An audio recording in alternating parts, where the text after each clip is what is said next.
வணக்கம் நேயர்களே, இப்போ நம்ம பார்க்குற மூலிகை தான் கிணற்று பாசான். இதுக்கு இன்னொரு பேர் வெட்டு காய புண்டுன்னு சொல்லுவாங்க. இது பெரும்பாலும் நிறைய நபர்களுக்கு கிராமப்புறங்களில் வேலை செய்யும்போது கையில் காலில் சிறு சிறு காயங்கள் அடிகள் ஏற்பட்டதுன்னா அந்த அடிகள் காயங்களுக்கு இதனுடைய இலைகளை பறித்து இப்படி நல்ல கையில் போட்டு இப்படி கையில் நிமட்டணுங்க. இப்படி கையில் போட்டு நல்லா 2 கைகள் சேர்த்து உராயும் போது நல்லா நிமிட்டும் போது இப்படி வந்து பார்த்திங்கன்னா சாறு வருங்க.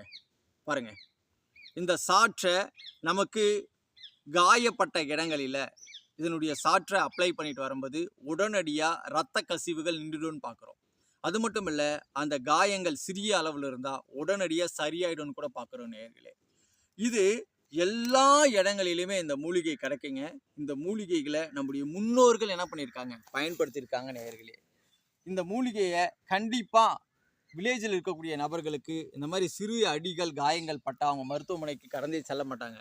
இதை வந்து பார்த்தீங்கன்னா ஃபஸ்ட் எய்டாக உபயோகப்படுத்துவாங்க. இதுக்கு இன்னொரு பேர் தாத்தா தலைவெட்டி அப்படின்னு சொல்லி கூட சொல்லுவாங்க நேயர்களே கிராமப்புறங்களில்.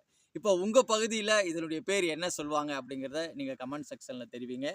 கண்டிப்பாக இதையும் நீங்கள் என்ன பண்ணுங்க, எடுத்து உபயோகப்படுத்துங்க. நல்லதை பகிர்ந்து நலமுடன் வாழ்வோம்.